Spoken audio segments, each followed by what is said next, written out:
Hi there, my name is Philip Ideson. I want to welcome you to the Art of Procurement podcast, the podcast that helps you, a forward-thinking procurement professional, position yourself and your team to proactively take advantage of the revolution that's taking place in procurement today. By interviewing industry trailblazers and sharing insights from our own experiences, my team and I pull back the curtain and shine a light on the strategies, tactics, and tools that procurement teams are using to elevate their impact.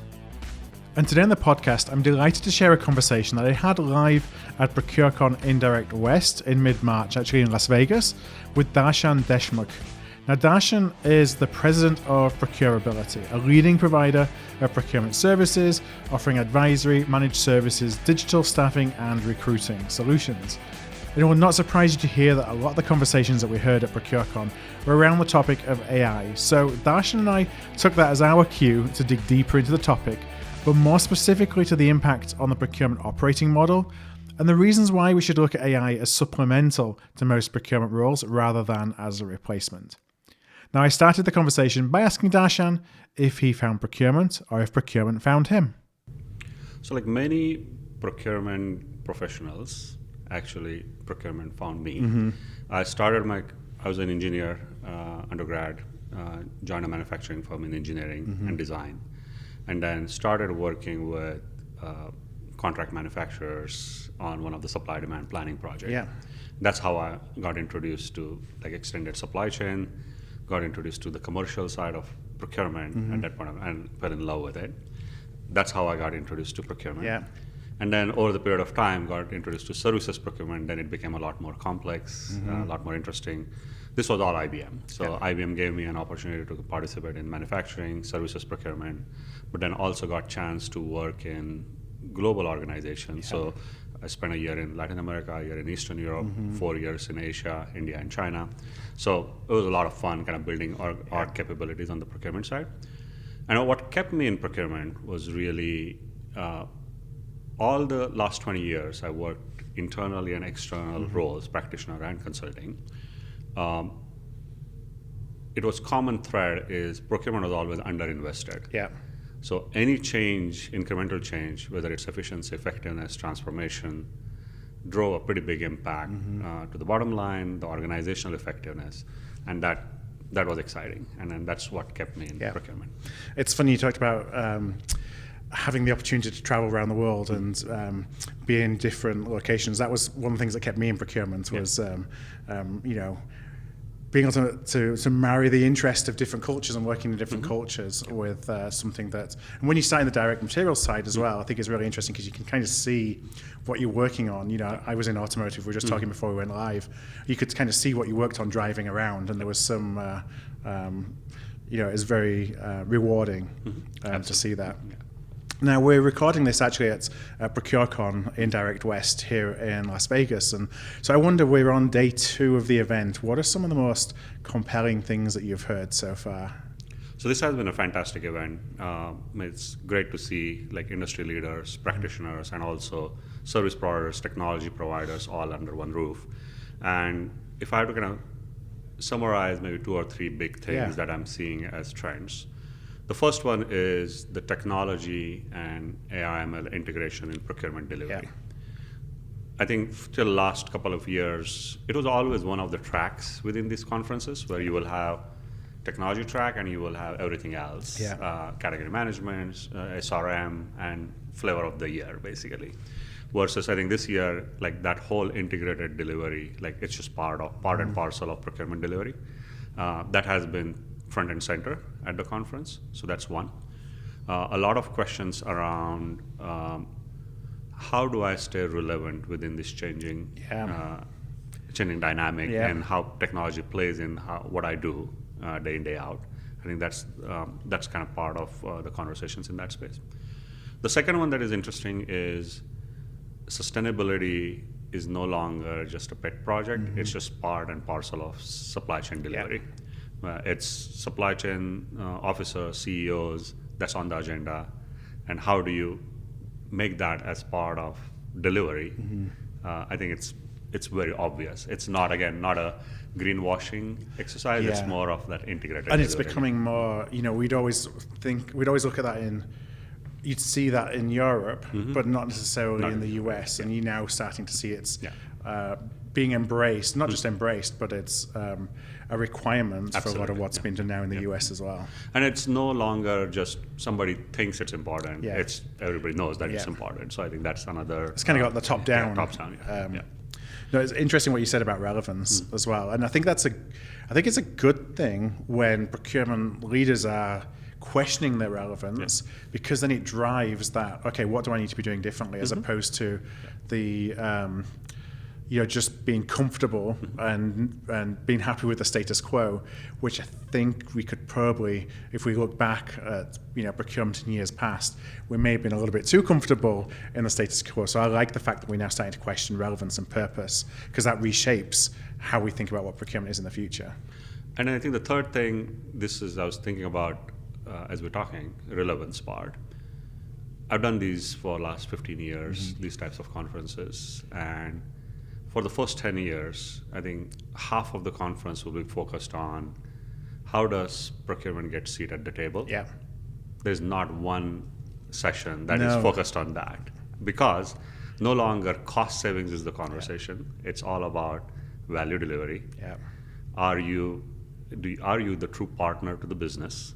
So if I remember, like 15 years ago, when in our services firm, we did a tactical to strategic as a procurement operating model. That's now table stakes. Like everybody's basically focused on that as like that's how we operate. Yeah. And nobody talks about, how am I going to increase the savings? That's not the conversation. So that was another kind of interesting fact. Like not even one session was focused on that. Yeah, and I see that as well. That savings is now just one part of a bigger picture, and I see maybe risk. So this is where it's a little bit, well, I don't want to say challenging, but I'm not quite sure kind of where things are heading in terms of, I look at risk as being such a big part of, it's always been a big part of it, but it's, growing in importance. And savings is a part of risk because it's kind of protecting the bottom line. But are we then forgetting about the innovation side and the driving revenue side? So I think it's important, while we continue to focus on risk, that we don't lose sight of how can we be a revenue generating function as opposed to something that's more kind of protecting what you've already got, because that's where the investment comes, is parts of the business that are growing the revenue. Yeah. And I feel some of it is the efficiency and effectiveness part of the equation for procurement that's driving whether it's identifying the savings, capturing the savings, the compliance to the strategies, all of that is kind of captured in that. The risk captures that, the little bit of that downstream effect of are you managing the supply chain disruptions in the most effective way. But there are categories where it goes back to, are you enabling the revenue to make yourself, and that's again relevance part, right? Are you relevant to the business, or are you just a back office function, right? And that's not a conversation anymore. So let's talk about that first one you mentioned, which was around AI. And you see that wherever events you're going to now. And it is interesting you talk about, it's not the technology on its own, it's how you're integrating the technology into the delivery model. But do you think that functional teams feel the same about AI as what procurement does, I think, in the context of using it to buy stuff? So we as a services firm work with hundreds of clients, so we get a chance to talk to not only procurement but also the stakeholders, because we work with the stakeholders day in, day out, and various industries. And it's really all of the functional teams have similar conversations about AI like the procurement teams do. And it's a spectrum. So if you start like left to right, I would say there are groups that are focused on, how is this going to change? I'm panicking about it. And I'm resisting it, to all the way up to like the AI renaissance, right? Like everything is about AI, and you have somewhere in between like the whole symbiotic existence, right, between human and AI. I would say it's 20 to 30% is in that left-hand side of the spectrum, which is like resistance. Maybe 5 to 10% is on that renaissance side, which is, and then somewhere kind of everybody falls in between. And then we're seeing basically the same thing on all the functional teams, whether it is marketing, whether it's design, whether it is engineering. All of those are focused on that, and I think we're seeing similar trends. Like if I kind of generalize it between the functional teams as well. Now, a lot of what you do is based around change and change management, and I see that. What it reminds me, I've kind of spoken about this before, is we went through the outsourcing kind of, I don't say boom, but where a lot of procurement teams outsourced procurement, and there was fear about jobs when you go through that. Now, AI just feels like it's outsourcing 2.0. You know, it's kind of the next generation of outsourcing. It's now, is the bot's going to take my job versus are we going to outsource the job? For those that are, you know, the 20%, the 30% that fear, what are some of the things that they can be thinking about to embrace this? It's not going to slow down. So to embrace it as opposed to fear the change that's coming. So I think when it comes to thinking about AI, the individual should think about it as AI is an enabler, and we call it's not artificial intelligence, it's augmented intelligence, where we have to think about it that way, where we say there are tasks and work to be done.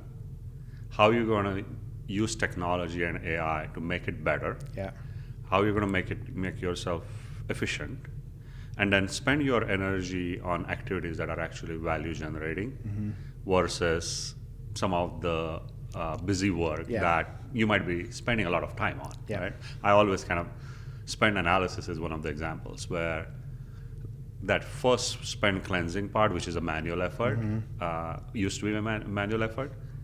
That's pretty tedious, and it's not really a value-generating activity. The hours we've spent searching Google for company names on a spend to build a spend cube. Yeah. So, and you can spend 1/10 of the time that you used to spend on that, and spend more energy on how are you going to tackle the spend in the most effective way, looking at the trends in the marketplace, what the market is doing, what the future looks like.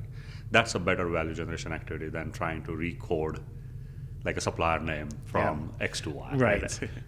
So as we think about that augmentation, how do you think that AI is really going to impact procurement? You know, are there certain areas where you think that the use of AI will become the use cases are more obvious and prevalent? Just so people listening, one can have a think about where should I start, but also from a professional perspective, where do I need to be thinking about my career to ensure that I'm not being replaced? But that's a great question. The way I think about procurement is you're in an interesting space, right? So where you are in between internal stakeholder teams and external suppliers. So you are trying to extract the value from this extended value chain and then capture it, right? So that you can deliver it back to the business. When you think about procurement, there is an efficiency play and an effectiveness play. So the efficiency play is where you have tactical activities that can be automated using AI in a most efficient way. That's easy. I mean, that one is kind of the easy part. The effectiveness part is where the big value is. So I'll use example. When you think about when you're building a opportunity assessment for a category, the spend assessment you can use a bot and kind of do a really good job. You are pulling in market intelligence by web crawling, getting all the information, synthesizing it, and then pulling that back into the decision making, so the AI can actually recommend something, and then you are making sense out of that. That's where the value of AI will come in, because it takes a lot longer to kind of synthesize that information. So you're having data from, because we talk about differentiated decision making, you know, being, when you tie it all the back to relevance and purpose, you know, procurement showing up and being able to drive different decisions than if procurement wasn't in the room. And so you're able to gather more data to aid the decision making process, but then actually synthesizing it, so it's not based on your ability to run a report or you know, make a connection potentially. But it's not the technology, the AI isn't necessarily saying here is the strategy you should follow, but it's helping inform. Now, you can design the process to say that AI is going to help you do that, but that's not where it is going, because ultimately, in the whole process, like even if you want to build like autonomous sourcing as a work, right? there is so much qualitative element to that AI can give you optionality. Yeah. But the true synthesis of that synthesis needs to be human, Yeah. right? So the skill that is needed to do that is really a synthesis of synthesis, Yeah. right? So I think when you think about like how you stay relevant, like creative thinking, critical thinking, and then an ability to do synthesis of synthesis, because you can get a bunch of stuff, but can you make sense out of it? And that's what I think the humans are going to be very critical in driving that. Now, can AI replicate some of that over the period of time? I'm sure like it can go up the value chain to kind of deliver some of that work. But I think humans are still always going to be part of front and center on the qualitative aspect of it, because the relationship aspect, the historical context, that's going to be it's not as objective as the AI can just do a web crawling and get that information. No, and it means that the role of the procurement professional changes to one where you are somebody who is the architect of all these tools and the technology and the intelligence and everything that you have access to through these systems and tools, and kind of translating that. Well, one, taking what the stakeholder, what the business really needs, but then translating kind of the two and interpreting, as opposed to that's something that I think the technology will really struggle with. And then I think your question, another question was, what could be the use cases within procurement space, right? So what we are seeing specifically on the procurement side, you have two ends of the spectrum of organizations. The organizations that choose like one platform play, where you say, I'm going to go with one platform, anything and everything, with all the pluses and minuses with that platform. And then the other end of the spectrum is I'm going to have hodgepodge of multiple technologies. They don't talk to each other, and you have patchwork, right? And you have somewhere in between. Not a lot of somewhere in between, it's one or the other. Right. In the first option, all of these platforms sometimes create suboptimal use cases. So example, you can implement a platform that has CLM, P2P, and strategic sourcing. That platform is never going to be great in all of them. Yeah, the varying quality across each module. Yeah. So, and a lot of times it's a sourcing platform going into CLM, so they don't necessarily have the same robustness around the CLM capabilities, so that you can't do the same. Yeah, and you select it based on what the most immediate need is. Immediate need is, so in that case, an AI platform on top of that, one platform can help you solve like the unique use cases in it. And we see that a lot, where you might have a large platform that does a really good job on sourcing side, but not great on the contract extraction side. So we put in like an AI bot to kind of look at all the line level details, pulling the metadata, and being able to translate that into accounts payable, invoicing, invoice level data, match it, come up with recommendations, and then you kind of augmenting that one platform to kind of deliver some of these use cases. The patchwork of it is when they don't talk to each other.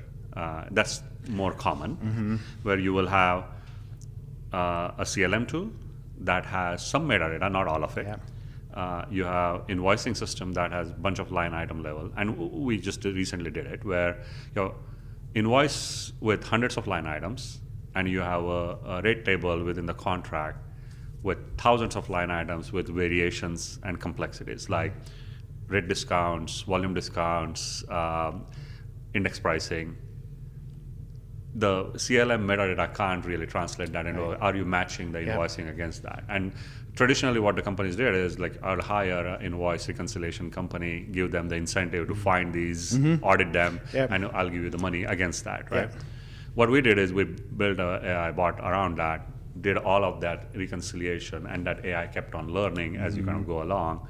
And then the time to actually extract value went down significantly. And it's pretty, kind of, if you think about it, it's a pretty tedious task. Like you're going line by line and trying to find something, right? Versus I think, this is where I think the technology actually is a lot better than human at times, because human is really P times Q, right? Yes, the attention to detail and the speed around that.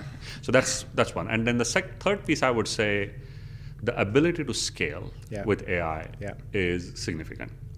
Like with humans, it's no matter how analytical you are, the consistency of results depends on a person.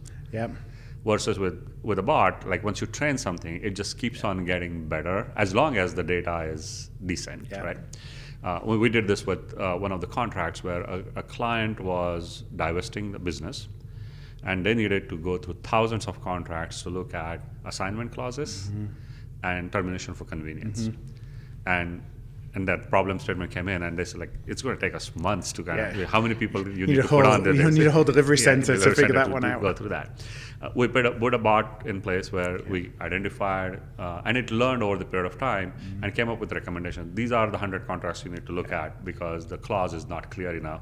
You might need to negotiate that. Right. So the category managers basically spend their energy only on actually actioning it versus trying to find whether we have the right clauses or not, right? So that's where I think also, like procurement, I think that augmentation part is kind of pretty interesting when it comes to AI. Yeah, I'm smiling thinking about some of those projects I've had in the past of mining contracts for contractual language around risk, and you have to go through, it takes you 6 months to figure out which contracts you're even going to start looking at because there's so many. You obviously have a lot of conversations about AI with clients and prospects of ProcureAbility. What are some of the questions that you get to hear most often? Great question. So, few standard questions. Will AI take my job? That's pretty standard. Next phase of it is, will AI take over the world? Yeah. I think that's like another question that comes in. I think the third, if I were to kind of think about the common question that we get is, where do I start? I think that's where most of the clients struggle. Is it's like, I have so many problems where I can use AI, but I need to start somewhere. I think that's the third. And then the fourth question that I would think about is, what are others doing? There are a lot of followers that they want to wait. And this is where I think the services firms are better positioned, because for us, efficiency and effectiveness is part of the game. Like if you can't do that, then you're not in the business, right? So you have to trial and error, keep on learning, and being able to test it out. But some companies are willing to kind of learn from others. And then there are a lot of people that will say, okay, what are others doing? And I will follow that. And so you see a lot of those types of questions as well. Yeah, I think because we're maybe conservative, a little conservative as a profession, which goes back to that risk tolerance, but also, you know, when we have the ability to make investments in procurement technology, it has to work, because we don't necessarily get a lot of shots at making it right. So you got to be confident that that investment is going to have the desired benefit, which you can then go back and get more investment for. But if you don't, then it might be a long time before you're able to go back and ask for some more investment. Are there things that you think you should hear, questions that you think should be asked that you don't hear being asked very often? So I think this is where our approach to AI, it's an org design approach. So we call it basically, there are 4 things that you need to think about. What is the work that you're trying to accomplish? What's the outcome? What are the jobs that need to get done to accomplish that work? What are the tasks underneath that, and what are the skills that are needed to do that, right? Not a lot of organizations ask those questions. So I think taking that intentional org design, it's a system dynamic problem, right? So how do you solve that organizational design problem? Not a lot of organizations ask that question. Not a lot of leaders or orgs ask about, what do I need to do from a skills perspective for future? I think that should be one of the big questions that need to be asked and answered as you as you start investing in it. And I think the third thing is, what should be my short-term, long-term plans for this? I think that's another. So rather than being scared about it, I think, like, how do I get myself ready for it? Right. I think that should be like the third question. Like, what's the baby steps that I need to take? Coming back to a couple of those other points, how do you think we'll see AI change the operating model, the procurement operating model? So I think the whole, we talked at the start of it, like the whole tactical to strategic, like separating it out. I think it's going to get more intense on the center-led model, because the center-led model gives you the functional depth to drive some of these conversations on the efficiency and effectiveness. So it will get a lot stronger on the operating model side, which is driven by center-led. The second piece would be anything that is complex relationship based traditionally we're kind of removed from that efficiency, effectiveness conversation. Yeah. I think that's going to go away. Yeah. I think it's going to be part of, you have to use some of these technology platforms to be able to drive the best relationship / complexity in that qualitative conversations. Traditionally, the procurement business partners or who drove the supplier relationships or customer relationships, they were removed from this efficiency conversation. Like it was all about, okay, I have $1 billion in spend, I'm going to maximize the return on that. Right? I think that's going to change. I think it will become, you have to rely on that central-led model to get the efficiency. You have to drive the decisions based on the optionality that is driven by this tech-enabled kind of human-centered AI part of it. And I think the third piece is, it used to be technology managed by center of excellence. Yeah. Not anymore. I think that's going to change. It's going to be part and parcel of everything what we do. Interesting. We touched on autonomous sourcing earlier in the conversation. Do you feel that a lot, well, I use the term a lot, that can mean different things to different organizations, but that we're going to end up devolving the responsibility for the act of buying for a lot more back into the business. So as a procurement, as kind of a center-led procurement organization, it's more going to be around, we oversee spend, we don't necessarily manage spend, and we're kind of pickier in terms of where procurement is strategically leading the management of spend, and just having autonomous sourcing kind of tools helping and assisting stakeholders buy perhaps some of the tail spend that they ordinarily would push into procurement. So I think that's a little bit of the name throws people off. Yeah. When you say autonomous sourcing, everything, I'm just going to give the my requirements and it just shows up on the other side. It's not going to be that. I think, and I use as an example, like my first complex project was like a global project where my first initial spend cube was like 135 countries by 135 countries metrics. And trying to make sense out of that data for like 3 months and coming up with recommendations, strategic sourcing strategy, and how you're going to run the reverse auction and the lot strategy, all that stuff, right?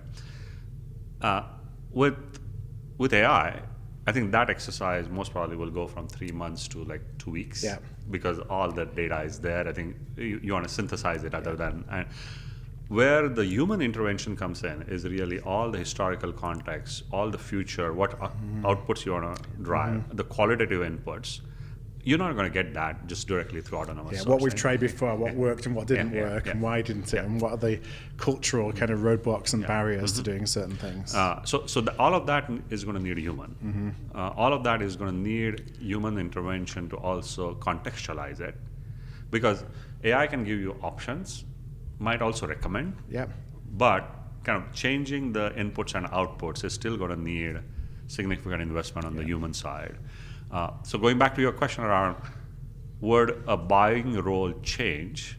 I think it will, but it will change more from where you input your energy in versus actually what tasks you are doing. And I think that's where the biggest value is. And I do feel the whole human-centered AI is where it is going, is you're going to have human at the core, how you're going to augment the capabilities with technology, and how do you make your work better. And that's where it is going.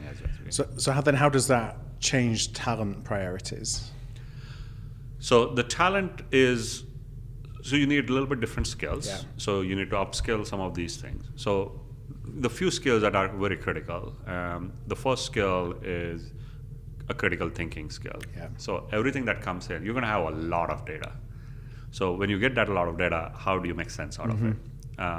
That problem was always there, but I think we hid behind, it's too much.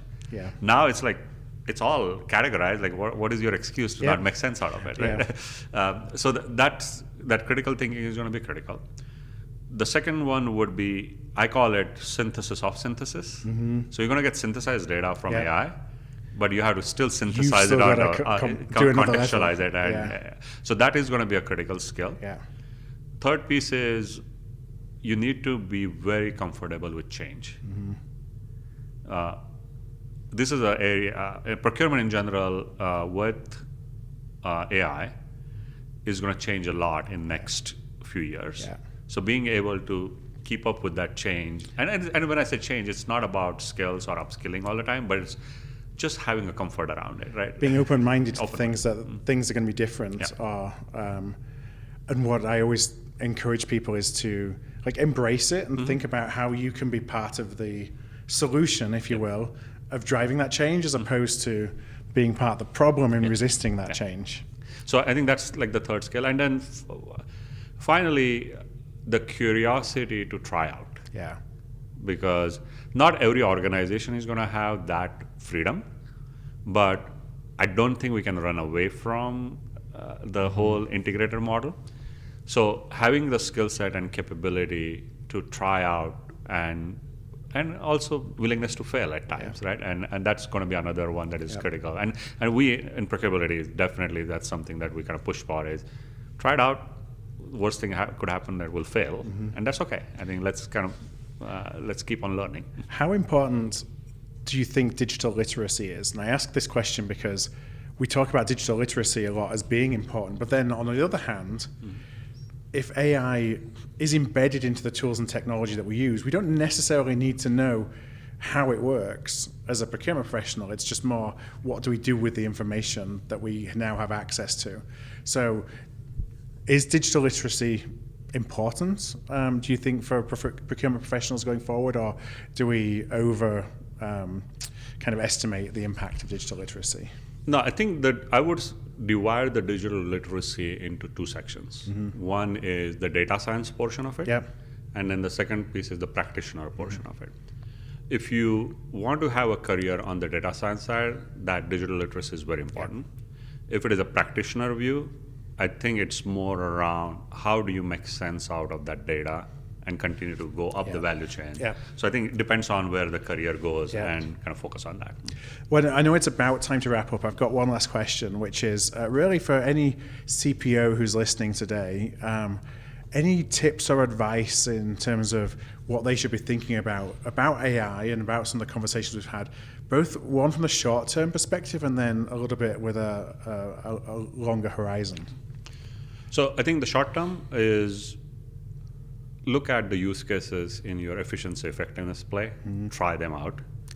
Don't have to boil the ocean, have a handful of them, start testing it out, get the success stories, and continue to make the progress. I think that's the first piece.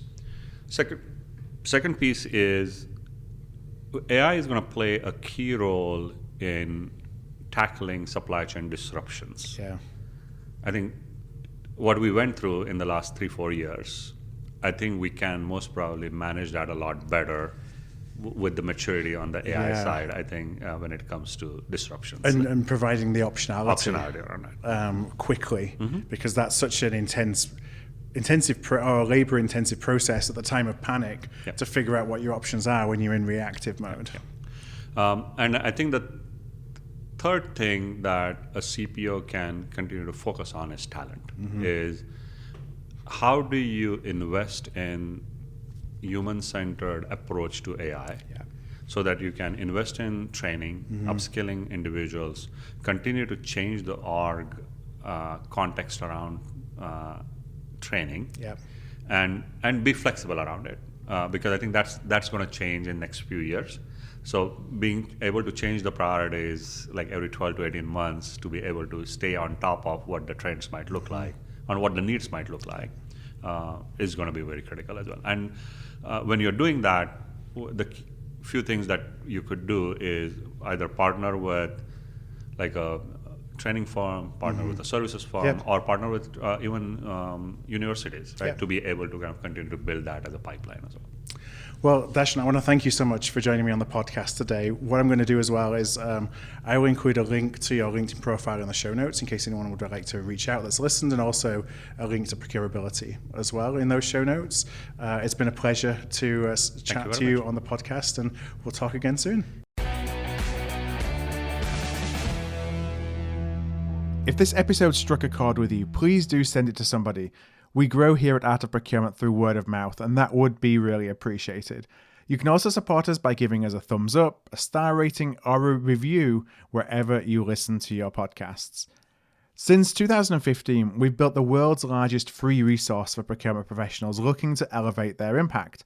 Our resources span podcasts like this, videos, blog posts, papers, and events.